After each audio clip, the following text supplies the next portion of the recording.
¿Qué tal? Feliz miércoles, ¿cómo estamos? Estamos de regreso aquí, después de que teníamos que haber grabado hace 8 días, tuvimos problemas técnicos y una semana anterior me puse la vacuna y me hizo muchísimo efecto también. Porque decirles algo interesante. eh, Salió en las noticias y ya por medios oficiales que el gobierno canadiense, el gobierno estadounidense y la Unión Europea están dejando de lado a aquellos individuos que hayan sido vacunados con alguna vacuna distinta a la Pfizer, a la Janssen, que es la de Johnson & Johnson, a AstraZeneca o a Moderna. Sí, efectivamente, y no es porque uno sea presuntuoso o simple y sencillamente crea o tenga la ilusión de que va a viajar alrededor del mundo, no. Vivimos ya en un mundo globalizado y de alguna u otra forma hay individuos que sí requieren trasladarse entre fronteras. De ahí la gran importancia de esta noticia. Han salido algunos memes, dicen, no importa, vacúnate. Efectivamente, vacúnense, tenemos que vacunarnos. Yo no voy a entrar en ese tema. Pero también es importante no dejar de lado el por qué se está haciendo esta separación. No hay estudios fiables de tercera etapa y de producción beta para CanSino ni para para Sputnik. Lo mismo para Sinovac, en el caso de las vacunas que están en México. Sí, efectivamente, no hay estudios y no hay concretación. Tanto así que una noticia que apareció el día de anoche y que hoy está en los diarios es que CanSino informa al gobierno mexicano, porque el gobierno mexicano vacunó a toda la planta docente en el país, es decir, todos los profesores, desde preescolar hasta posgrado, y se los digo porque soy profesor de posgrado, a que nos vacunáramos con CanSino. Y no solamente la rama docente, sino todos aquellos que están involucrados con el ritmo académico. Estoy hablando de asistentes, directivos, etcétera, etcétera, etcétera. O sea, todo aquel individuo que está relacionado con la educación en nuestro país fue vacunado, fue inoculado con la vacuna de CanSino. Y CanSino anuncia ayer que es necesaria una segunda dosis. Y aquí voy a entrar a otro paradigma y el por qué estoy tocando esto y dije que me había vacunado. Sí, me había vacunado en un principio con CanSino. Pero yo soy de las personas que para bien o para mal necesita moverse entre fronteras. No podría viajar a algunos otros países a laborar, como lo he hecho durante muchos años, o como lo tienen que hacer muchísimos científicos, investigadores de un sinnúmero de instituciones nacionales, públicas y privadas. Entonces me puse Pfizer. Sí. Investigué, no encontré nada al respecto de combinar CanSino con Pfizer, nada, no hay estudios. Y nos echamos el volado. Sí, tuve síntomas, pero son síntomas muy parecidos a los que tuve cuando me pusieron CanSino. Aunque sí el dolor en brazo fue muchísimo más intenso. No doy la recomendación, no soy nadie para recomendar. Soy un conejillo de indias en este momento. Sé de algunos pares de personas que ya hicieron lo mismo a razón de la situación que les estoy narrando. Tenemos que salir por cuestiones laborales del país y no podríamos ir a estas naciones. Cosa que sin lugar a dudas el gobierno de México perdió de vista. En esta locura de que los que estudian en el extranjero, los que realizan simposios o conferencias o participan en foros internacionales, somos malos. Sí se nos ha tachado. En un país donde ahora es preferible ser ignorante que sapiente. Pero no me voy a desviar del tema. Quiero continuar con esto. Cancino informa que es necesaria una segunda inoculación antes de 6 meses después de que se puso la vacuna. Muchos médicos fueron inoculados con Cancino también. He ahí el dilema actual del gobierno. Para él no es un dilema. Total. Quiere que los niños vayan a la escuela, donde hoy amanecemos con la noticia que hay casi 2,000 niños infectados en hospitales en Estados Unidos, que no han sido vacunados, desde luego. Aquí no hay ningún niño vacunado. Y ya estamos hablando de regresar a clases. Este es el riesgo actualmente. ¿El riesgo de qué? Pues simple y sencillamente de las variantes que han aparecido. El problema hoy en día son 2 variantes muy importantes. Y la que nos está pegando fuertemente ahorita es la variante Delta. La variante Delta es la que se conoció como la variante hindú de la India. La de la India. Recuerden el problema que aquejó en la India.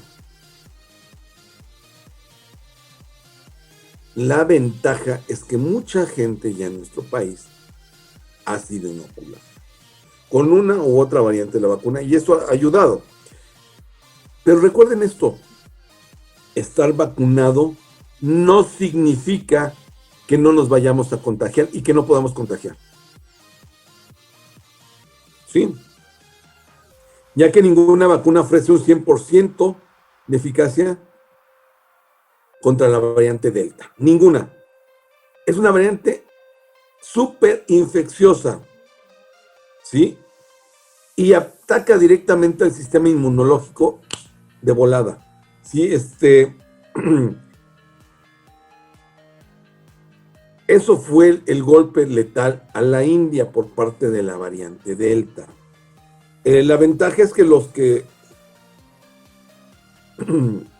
de los que tenemos a una u otra vacuna es que nos va a pegar, pero no nos va a pegar tan fuerte. Entonces eso es importante. Y de aquí, por ejemplo, que hoy se diga que el 97% de las gentes que tienen la variante Delta en nuestro país, 97%, no fueron vacunadas. No se quisieron vacunar por alguna otra razón. Ya hablaremos en un momento dado de las razones por las cuales no se vacunan. ¿Qué otra cosa es importante? Que al salir una noticia que ya se venía trayendo, que había surgido desde hace como 6 meses por el gobierno de Estados Unidos. Dice que es beneficioso el combinar la vacuna de Pfizer con la de AstraZeneca.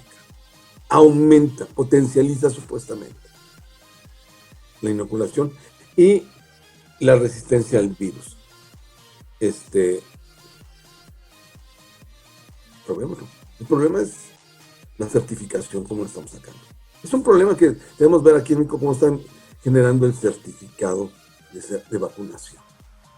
Porque en unos meses, sino es que en unos días, Estados Unidos solamente va a permitir el acceso a su nación con el certificado de vacunación y la prueba negativa PCR. Bien, esto es de Wiseman, mi nombre es Manuel Callejas. Vamos a ir a una pausa y regresamos con este importante tema de COVID a 1 año y medio del enclaustro. Regresamos después de un segundo.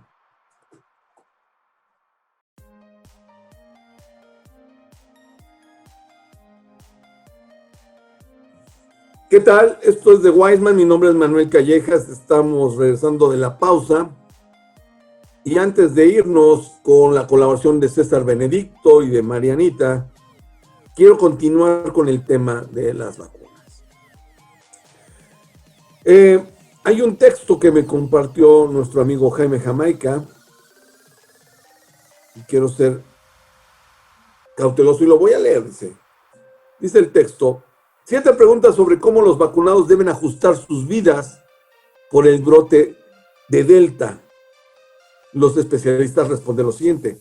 Primera pregunta: si estoy vacunado, ¿necesito preocuparme? Y contestan: ninguna vacuna ofrece protección al 100%. Delta es mucho más infecciosa y presenta un mayor reto incluso para el sistema inmunológico vacunado. Las vacunas hacen un trabajo extraordinario para proteger de la enfermedad de manera grave. Esto quiere decir que podemos enfermarnos, pero no gravemente. La hospitalización y la muerte se reduce cuando estamos vacunados, pero aumenta cuando no lo estamos, en el caso de Delta. Más del 97% de los hospitalizados por COVID hoy en día no están vacunados. Eso se los acabo de mencionar. Incluso el doctor Gatell hizo mención a esto. Segunda pregunta: ¿cuál es el riesgo de infección irruptiva tras la vacunación? Responden: se denomina infección irruptiva a los casos en que las personas ya están vacunadas, y ha denotado el estudio que la tasa de infección irruptiva en personas vacunadas es muy por debajo del 1%.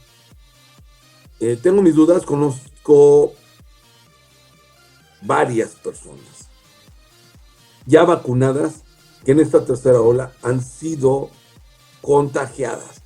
Lo curioso es que las personas que conozco y alerta fueron vacunadas con CanSino. Y les puedo nombrar 5 personas en este momento. Esto nos indica que tenemos que evitar las aglomeraciones. Tercera pregunta: ¿debo usar tapabocas? Indiscutiblemente el tapabocas no debe salir del uso. Es importante usar un tapabocas y debemos recomendar un N95 o un K95. De ahí después seguirán los termosellados, y por nada del mundo se recomienda usar los que tienen válvula. Incluso para abordar los aviones hoy en día está prohibido subir con un tapabocas de válvula. ¿Hay riesgo si paso tiempo con mis familiares? Si los familiares no están vacunados, sí, porque lo he repetido. Nos contagiamos y contagiamos aún estando vacunados. ¿Sí?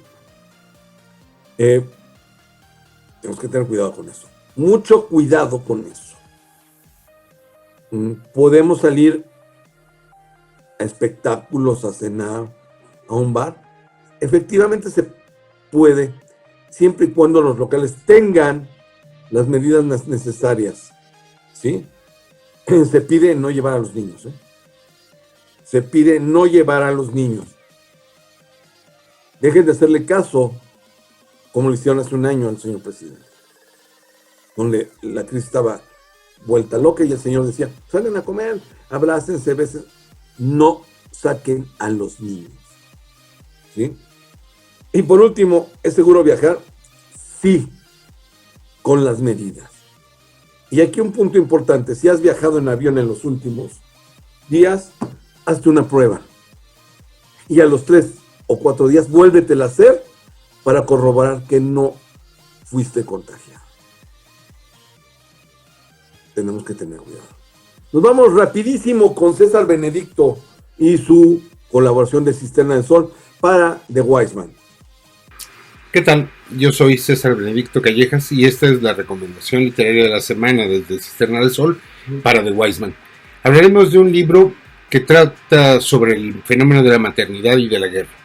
2 extremos de vida y muerte que corresponden a una familia en un momento crucial de la Segunda Guerra Mundial, la invasión de Polonia y su posterior liberación. Annihilation, El Bosque, estupenda novela que sucede a una serie de magníficas obras de la misma autora, El color de la leche, por ejemplo, El show de Gary, ambas fantásticas novelas editadas por Sexto Piso, no pueden pasar por alto. El fenómeno de la mujer que da la vida y que presencia la muerte de los hombres en la invasión de su país, la casi extinción de su patria, se nos presenta como una metáfora del mundo. Excelentes descripciones, la vida del bosque y de la naturaleza frente a un niño que inquiere, que pregunta todo el tiempo y que quiere saber. La única gran preocupación es cuándo terminará todo aquello. Una excelente novela que no puede perderse, repito, El bosque, de Nell Leishon, editada por Sexto Piso. Muchísimas gracias. Muchísimas gracias, César, por tu colaboración. Excelente texto de ciencia ficción que nos prestas hoy. Y tenemos en deuda, yo creo que la semana que entra hacemos el programa que dejamos pendiente sobre libros prohibidos, segunda parte, y más aquellos textos relacionados con la iglesia que impactan más allá de lo que es. Y hay varios de estos textos. Vamos a abrirle el espacio ahora a Mariana Callejas, que nos trae un tema importante y nos habla un poco sobre la importancia de seguirse cuidando en estos tiempos de pandemia. Adelante, Marianita. Hola, hoy les quiero platicar algo totalmente diferente a lo que platicamos en el programa pasado, pero creo que leí este artículo de un chef muy famoso que es Enrique Olvera, que tiene uno de los restaurantes de los mejor catalogados y sino que es el chef más importante ahorita a nivel internacional mexicano. Es el chef Enrique Olvera. Él escribió un artículo acerca de la gentrificación y de un proceso que se llama la gourmetización. Bueno, les quiero platicar un poquito de qué se trata y también creo que es bien importante hablar de estos temas porque los estamos viviendo ahora y crean y sobre todo intervienen en muchas de las actividades que nosotros llevamos en el día a día y muchas veces ni siquiera nos damos cuenta de estos procesos y qué es lo que conlleva el llevarlos a cabo. Bueno, para empezar, la gentrificación es un proceso mediante el cual la población original de un sector o un barrio, ya sea céntrico, generalmente céntrico y popular, es progresivamente desplazado por otra de un nivel adquisitivo mayor, o sea, una clase alta por una clase baja. La clase baja es desplazada de ese barrio, de ese lugar, por una clase de un poder adquisitivo mayor, una clase alta. Bueno, en la Ciudad de México tenemos un ejemplo que es muy claro y es la colonia Roma. No obstante, este proceso está ocurriendo gradualmente en el centro histórico también, y es la zona del Mercado de la Merced. Entonces, también pues hay muchos videos también, si quieren buscar en internet les podría recomendar algunos, que se trata gentrificación, no es un nombre de señora, es también un proyecto que se está llevando a cabo y lo pueden leer y habla un poquito a profundidad de este cambio a partir de la gentrificación. Bueno, hay que hablar de las consecuencias, ¿no? Las consecuencias fundamentales son, por una parte, que esto modifica las relaciones sociales en el espacio específico donde esto está ocurriendo y obviamente desplaza a la población. Implica la elitización del espacio y con ello la validez que tienen ciertas personas.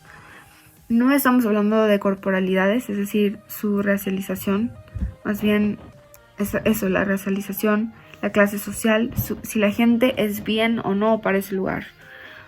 Es caso, por ejemplo, en los mercados, ¿no? Los gentrificadores aumentan y también argumentan que estos espacios están naturalmente en declive. Los mercados, como popularmente conocemos, y los que hacen México también un país sumamente famoso.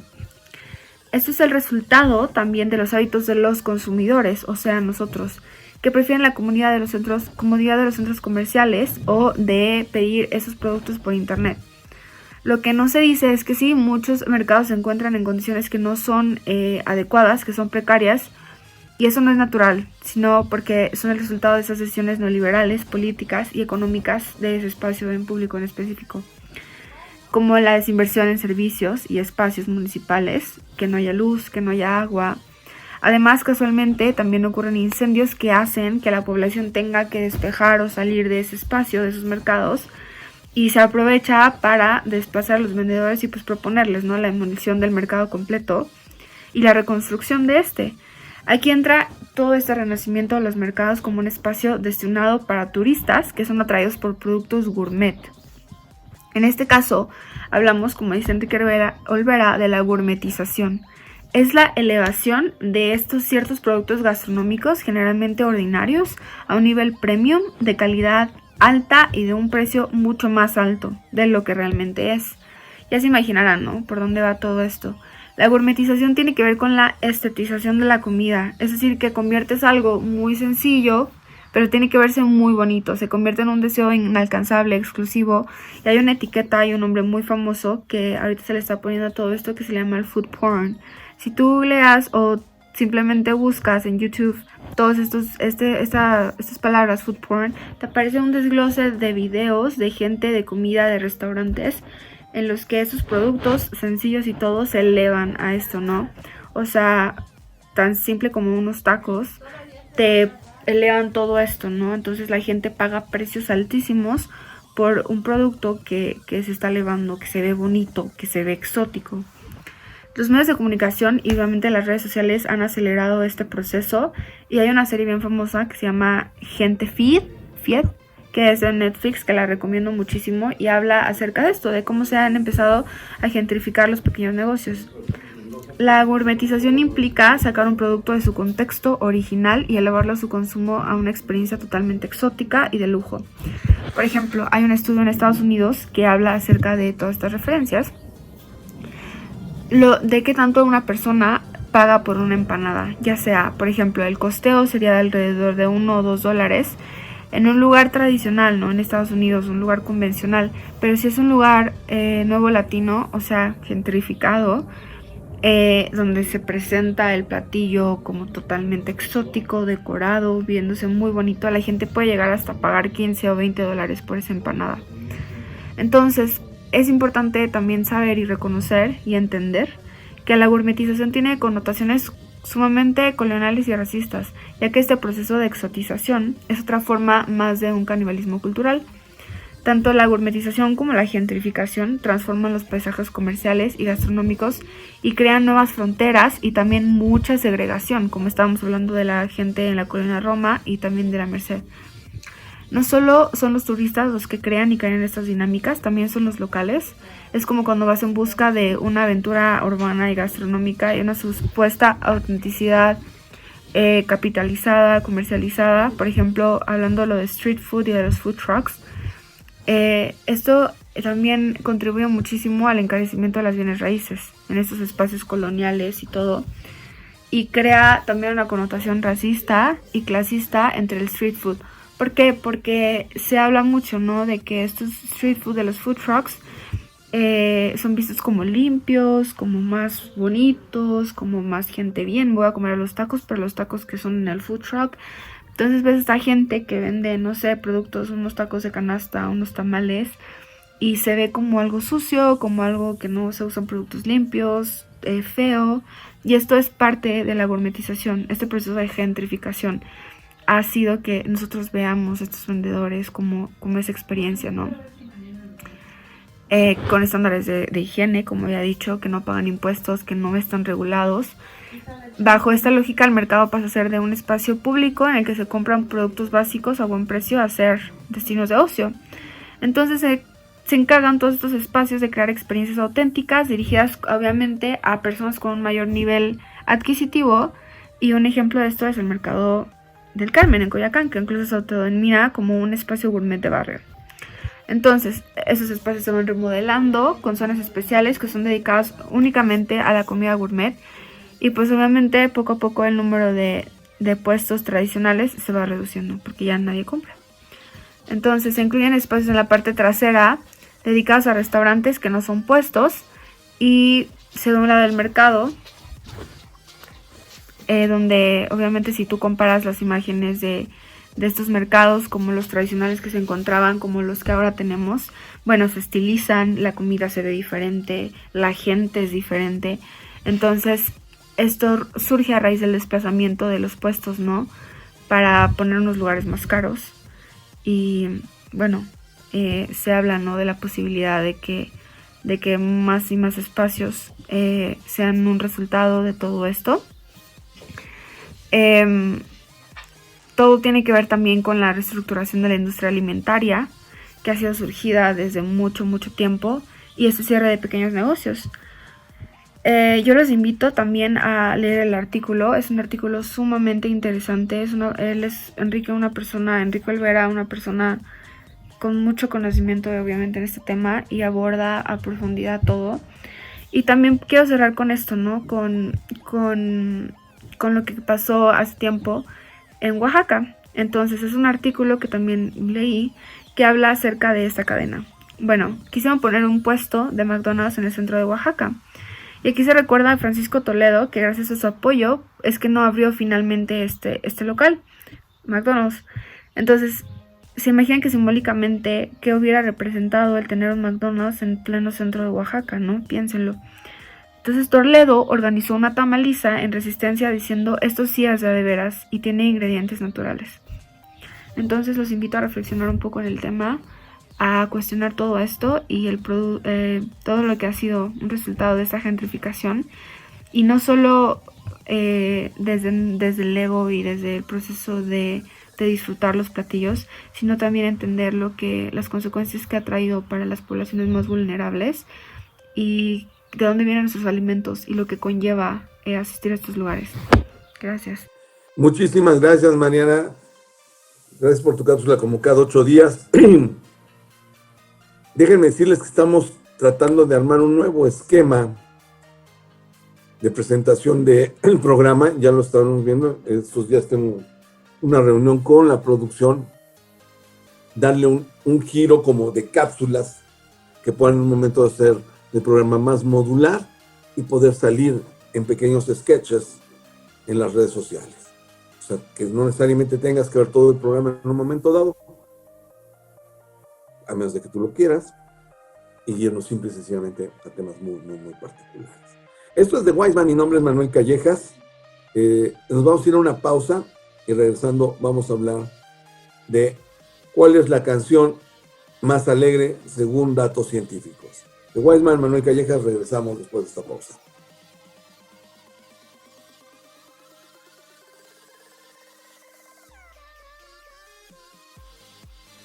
¿Qué tal? Esto es de Wiseman, mi nombre es Manuel Callejas, estamos aquí de vuelta con ustedes. Pues nada, tenemos por ahí una nota interesantísima que a mí me sorprendió y la escuché al estar haciendo ejercicio. Pues hay un estudio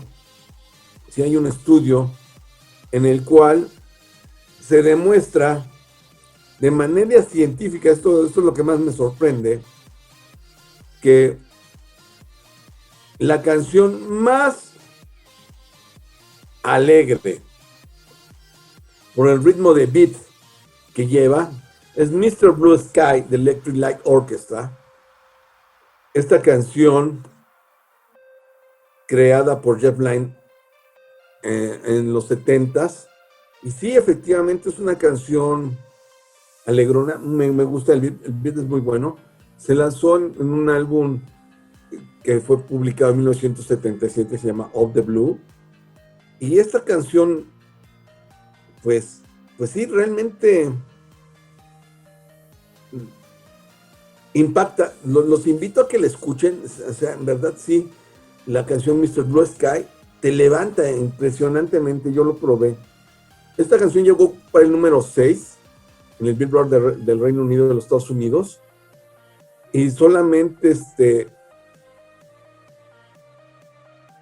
le puede comparar con canciones en lo melodiosa a Martha My Dear, a Yesterday y a Day in My Life de The Beatles.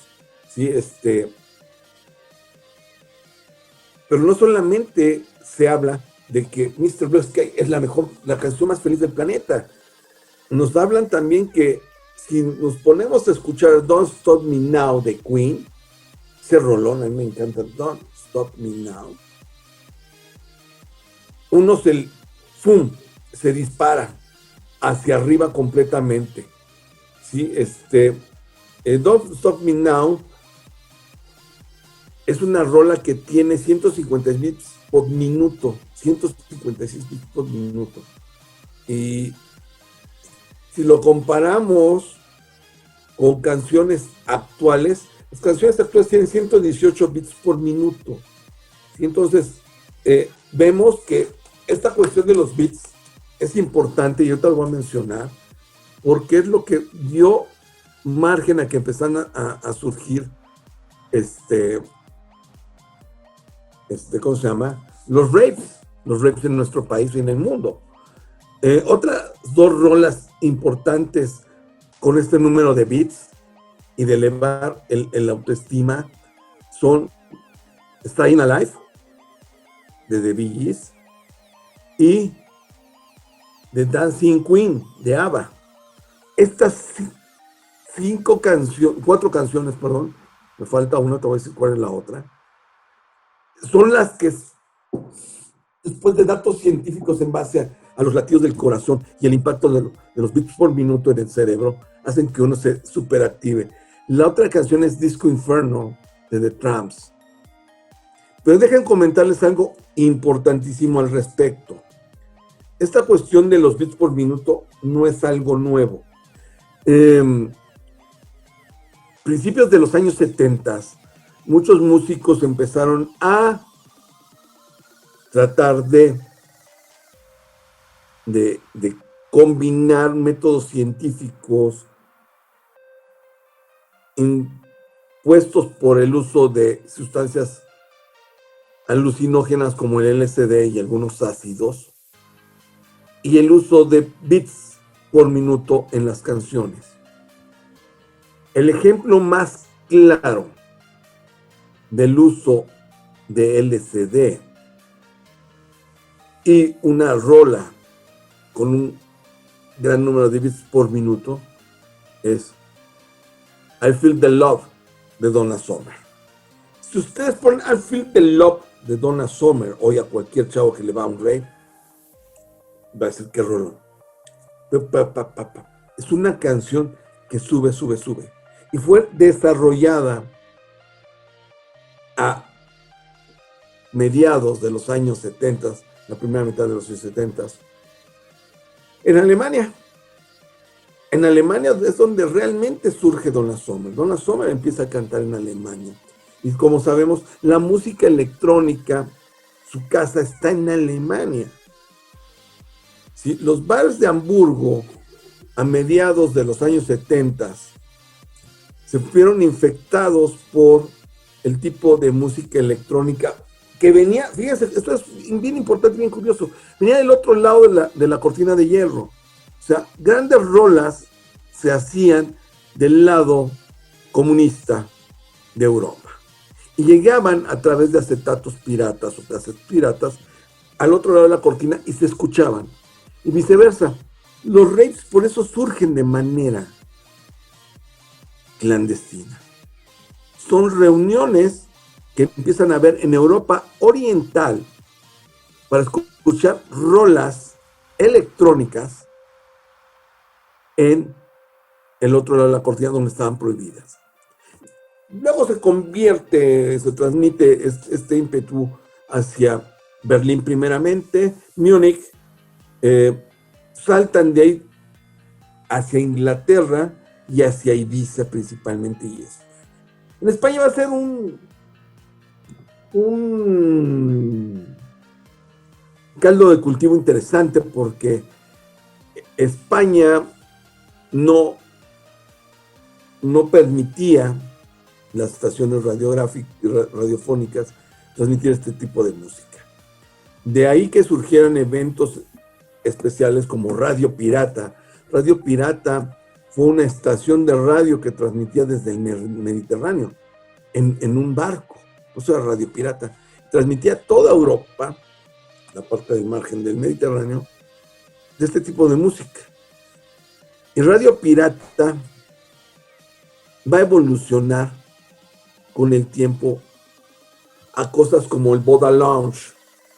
Boda Lounge es lo que hoy conocemos como el Deep House o el Chill Out, ¿sí? Que se escucha el acid jazz y esas rolas surgen ahí. En Boda Lounge es un lugar, comienza como un lugar, el Café Buddha Lounge, donde se dan cita jóvenes y van algunos DJs a empezar a mezclar acid jazz, chill out, deep house y house jazz. Es que es este tipo de música como electrónica con un beat. Pero este beat empieza a bajar. Empieza a bajar. Después de que los raps lo habían subido, el chill out empieza a bajar. Y es cuando se empieza a hablar del New Age, las nuevas rolas de la nueva era, la nueva tendencia, en la cual los ácidos salen de escena completamente, pero empiezan a entrar las bebidas energetizantes para activar a la gente en estos eventos. Eso y el uso intensivo de la cafeína y la taurina en las bebidas. Esto nos lleva a la creación de un lugar emblemático que se llama Café del Mar, que está directamente en Ibiza. Y Café del Mar, hoy por hoy, es el emblema máximo donde surgieron y siguen surgiendo los mejores músicos de chill out y de deep house que hay en este momento. Hoy en día escuchamos un sinnúmero de compilaciones de rolas convertidas o covers de varias épocas o de varios grupos o músicos convertidas a chill out o deep house. Incluso en la marca de discos Putumayo, una discográfica independiente que hace recopilación de música de todo el mundo y que ha hecho una labor impresionante desde principios del año 2000 para dar a conocer la música de varios países a todo el mundo. Y esto es muy importante porque rara vez escuchamos en nuestro país música de África o del Oriente Medio o del Lejano Oriente o rusa o turca o gitana. Y lo mismo pasa hacia esas naciones con música latinoamericana o folk americano. ¿Sí? Entonces, Putumayo se tomó la libertad de empezar a hacer esto. Y Putumayo surge a partir de la tendencia que genera Buddha Lounge Café. Es importante esto de los beats porque está científicamente comprobado. Incluso hay hoy en día playlists en las principales plataformas de música en línea, como Spotify, como YouTube Music, Apple Music y muchas otras que hay, Deezer, por ejemplo, que ya dan playlists con ritmos para levantar a las personas, así como hay ritmos para relajarse. Es decir, los beats nos permiten hacer las dos cosas.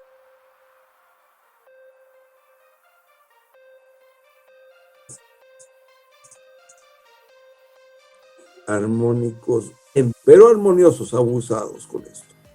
Nos relajan, nos tranquilizan, nos permiten ponernos focus on en cualquier tarea que queramos hacer. De ahí la gran importancia de que la ciencia haya entrado en esto. Y esto nos lleva a un tema que posiblemente debatamos en algún otro programa y que ya lo mencioné en programas anteriores. Y es las mencionadas drogas cibernéticas, las iDozens. Las iDozens son rolas, o sea, son cintas sonoras en archivos MP3 codificadas con ciertos bits y ciertas alteraciones que afectan neuronalmente a la gente, llevándolos a estados alterados de la conciencia como si hubieran ingerido enervantes. Y son igual de peligrosas, si puede haber no físicamente como tal un daño interno en la fisiología humana, pero sí a la psique. Hay dozens de cocaína, hay dozens de marihuana, de opio, de hashish, de LSD, de éxtasis y de otras drogas. O sea, no es bueno meterse a escuchar I-12. Entonces, aguas con esto. Sin embargo, pues, escuchemos mientras a Mr. Blue Sky, Electric Light Orchestra, o Don't Stop Me Now, o Staying Alive, o por qué no, Dancing Queen, para levantarnos con ánimo todos los días, o cuando nos sentamos. Esto fue The Wise Man. Mi nombre es Manuel Callejas y nos estamos viendo la próxima semana. Que Dios los bendiga y síganse cuidando, que la pandemia sigue aquí y está más fuerte que nunca.